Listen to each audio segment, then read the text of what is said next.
Pagpasok ngayong taong 2025, ito kaagad ang project na bumungad sa atin. Nagpuputukan na pintura at faded na rin yung kulay. At paano ba natin aayusin at ibalik sa mas matibay at magandang pagkakagawa? Gusto mo bang malaman kung paano? Panoorin nyo tong vlog na to. Sir, ano masasabi mo sir sa ginawa namin para sa sakyan mo? J-Tech Carbon Zone Philippines. Eto muna yung before na gagawin natin. At car parts nga pala to mga ka-J-Tech. At eto nga yung status na ipapagawa ng kliyente natin. Halos nagpuputukan na nga yung paint neto. Kitang kita nyo nga dyan. At kasama rin yung bumper grill dito. Dito pa nga lang ay mapapalaban ang buong team neto. At kasama rin dito yung kanyang spoiler. Sa nakikita nyo nga dyan merong maliliit na bubble sa kanyang pintura. Pero stock paint pa nga yan at halos kupas na rin yung pintura. At dito nga ay inumpisahan na rin natin yan. Inuna na muna natin yung kanyang side mirror. At naka-sticker nga yan. Pati nga yung sticker ay kupas na rin yung itsura. Tapos kasunod naman itong front grill na nagputukan nga yung pintura. At syempre dun tayo sa standard process. Kaya kailangan natin alisin lahat ng paint neto. Gumamit nga tayo ng paint remover para maalis nga natin lahat ng in-apply nilang pintura dito. Ito ang mas magandang solusyon at hindi tayo basta-basta na lang nagpapatong ng pintura.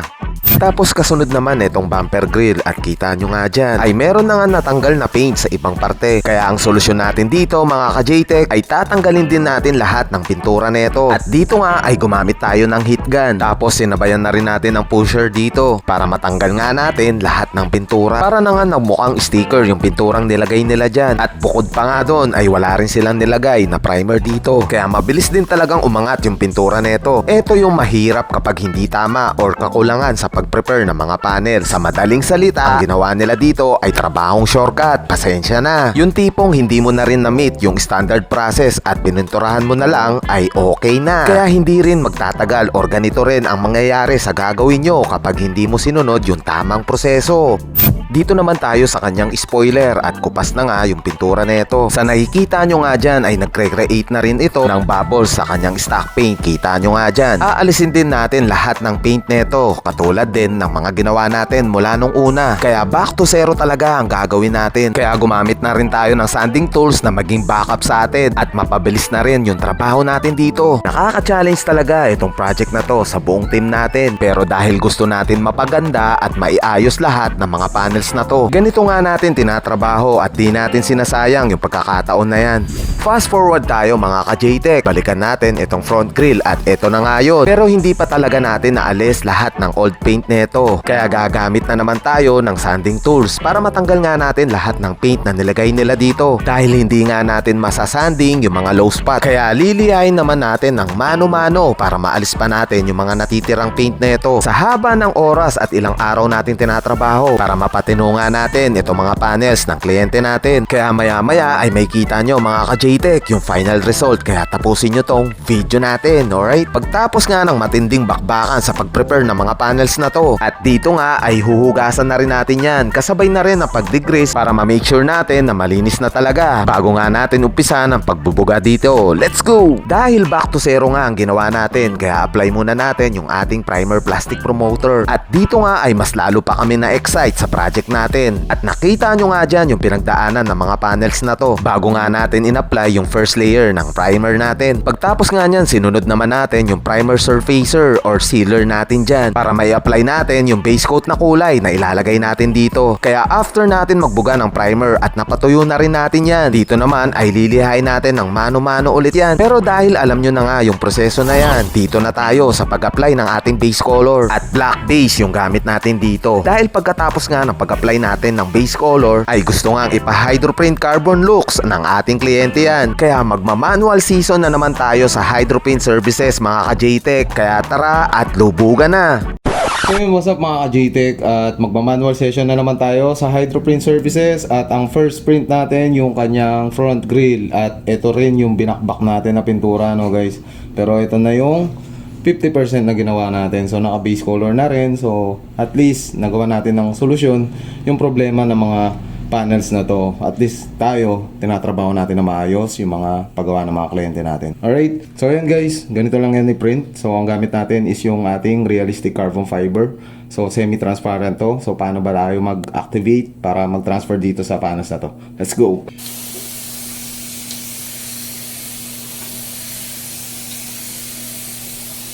Ganun lang. Tapos, paano ba piniprint to? Ganito lang yan. So, hindi siya pa sub-sub talaga. So, papasok siya dun sa pinakadulo, guys. No? Ganun lang kadali. Tapos, ito na. Oh. Napakaganda na itong realistic natin. Ito yung exclusive pattern natin, guys, no? Oh, ayan. Pati sa dulo, meron rin yan. Ayan, no? Diba? Kahit sa pinakataas, meron din yan. So, ganito natin piniprint yung mga front grill, sorry. Pag kayo nagprint, ganun lang kadali yun. Huwag na natin pahirapan pa. Alright, so proceed tayo sa next print natin. Let's go! So yun mga ka-GTEC, ang next print natin is yung pinaka-ilalim na grill, no? Dito to sa may bumper niya. Ito yung sa pinaka-lower part niya. So paano ba natin lagyan yung mga sulok-sulok na yan? Yan guys, oh. So ganito lang i-print yan. Activate muna natin. Natin siya pinubugaan, guys. Yan, ganito lang. So, ganito lang yan i-print.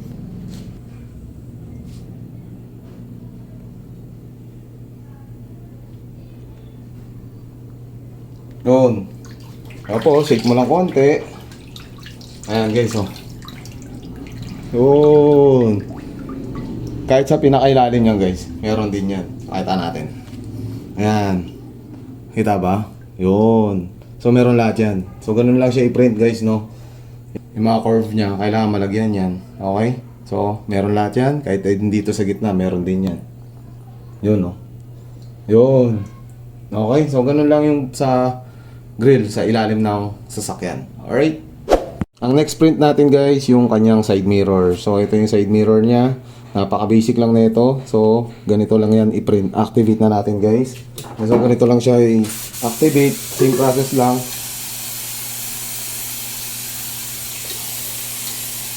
Ganun lang kasimple yun, no? Tapos, ganito lang siya guys.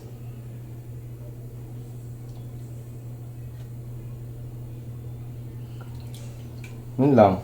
Tapos, ayan na guys, oh. Ang ganda ng printout na ito. Realistic carbon fiber talaga natin. Okay? So, ganun lang kasimple yung side mirror. At balik na nga tayo sa voice over natin at dito nga ay huhugasan naman natin yung mga naiprint natin para tuloy-tuloy na tayo hanggang sa final output. Kaya dito ay ititint naman natin itong mga carbon fiber looks natin dyan para medyo hawig nga ito sa mga real carbon fiber na ginagawa natin. At hindi lang yon, para hindi rin magmukhang sticker yung finished product natin, alright? Kaya pagkatapos ay niready na rin natin yung clear coat na gagamitin natin at magpapaganda lalo sa project natin. Kaya rekta na tayo sa clear coat process dahil alam namin na excited na kayo sa finished product natin dito. Medyo mabilis nga lang yung paghagod natin sa pag-spray out ng clear coat natin dyan dahil open area nga tayo kaya fast moving yung galawan natin. At kung napapansin nyo nga rin dyan ay napakalayo na rin ang itsura ng mga panels na to kaysa kanina. Nagawa naman natin lahat ng standard process kaya sigurado tayo pang matagalan ito mga ginawa natin dito. At ano kayang masasabi ng kliyente natin? Kaya yan ang malalaman natin kapag tinapos mo tong project vlog natin. Kaya punta na tayo sa finished product natin. What's up mga ka-GTEC, no? So, ito na yung final result natin. Nag-gloves ako, medyo madumi yung kamay natin. So, guys, finally, ito na yung mga binaklas natin ng mga pintura, no? So, ito yung finished product natin. Unahin natin yung front grille. Ayan, guys, yung reflection niya.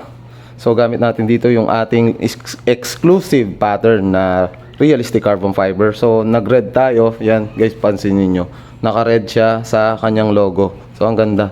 Ito yung pinaka bestseller namin sa red talaga guys. Kung di ako nagkakamali is JTCP CF007. Kung di ako nagkakamali guys. Okay, so pakicheck na lang yung timeline namin. So guys, ito na yung tinanggalan natin ng pintura. So ang natira na lang dito is yung plastic talaga. So nakikita nyo dyan sa screen, no? So tinanggal talaga natin. Hindi ganun kadali. Pero binigay naman natin yung siguradong alam natin na tatagal talaga yung tinrabaho natin dito. Okay, sorry, medyo nabubulol ako. At yun, ito yung side mirror niya guys. So, di ba nung una faded na faded yung sticker. So, ito na yung kinalabasan na ginawa natin. Napakaganda na itong pattern na to. And then, yun, yung kanyang sa pinakailalim sa bumper grill. So yan, ito na yung finished product. So ito pa, ang kasunod yung spoiler niya guys. Ito yung kinutkot natin na pumutok din yung pintura niya, no. Napakaganda na. So nakikita nyo dyan. Ayan. Alright, so pinakita ko lang sa inyo yung final result. Then ngayon, i-deliver natin sa customer natin to. And then tatanong natin sa kanila kung anong masasabi nyo dito sa pinagawa nila sa atin. Alright, so tatakpan ko na to. Pagkabukas ko na ito is nandun na tayo sa customer natin. Let's go! So yun, what's up mga J-Tech, no? So andito na tayo sa house ni Sir. Ito yung nagpagawa sa atin si Sir. Right. At si... Ganda, panalo. Ito na kayo, paggawa. Jed. So yun guys, no, actually shoutout kay Sir Ian, sa anak ni Sir na nag-inquire sa amin talaga si Sir, sa kanya talaga yung unit na to. So guys, yun na pala yung front grill niya. Ang ganda guys, oh. Reflection check. Napakaganda. Then yun, oh, nilagay na rin ni Sir Nilagay ko na. yung Yung kanya side side mirror. Ayan guys, oh. Ang ganda, oh. Mirror finish guys, pwede kang magsalamin. Kaya hindi nawawala yung quality ano natin. O, paggawa finish. nyo na rin kay Jed. Kamukha nito, ang ganda. Okay, so andito na rin si Sir. Magkasama kami ngayon. Wala si Sir Ian. Sir, ano masasabi mo Sir sa ginawa namin para sa sakyan mo? Ito, quality ang pagkagawa. Opo. Wala na ako masabi. Very, pulido. Very nice. Panalo si Jed. Actually guys, no, nakita nyo naman yung proseso. Napakatagal, grabe. Nakita nyo nga, putok na putok. Tignan nyo naman ngayon guys. So, kung kala mo, pwede ka rin talaga magsalamin talaga. Siyempre guys, hindi natin nawawala yung quality finish natin, no. So, siyempre, ayan, kitang-kita naman ni Sir. Pag Sobrang napakinggan saya ni niya. Jed, pagkikita na natin sa mga kasama natin. Oo, po. Post ko sa may Hyundai kami dyan eh. Yun. Actually guys, Kapag i-picture ko muna. Opo. Ko muna Actually, nakakatuwa kasi na-appreciate ni Sir. Kahit na medyo umano kasi guys, hindi naman din talaga ganun kadali. Nakita nyo naman. At least pinakita namin sa inyo kung paano proseso. At least sa susunod, alam nyo yung mangyayari kung anong gagawin natin. So yun lang guys. Siyempre maraming salamat kung umabot ka dito sa video na to. Maraming salamat. Subscribe. Yun, maraming salamat kay Sir. Thank you po, thank you. Alright.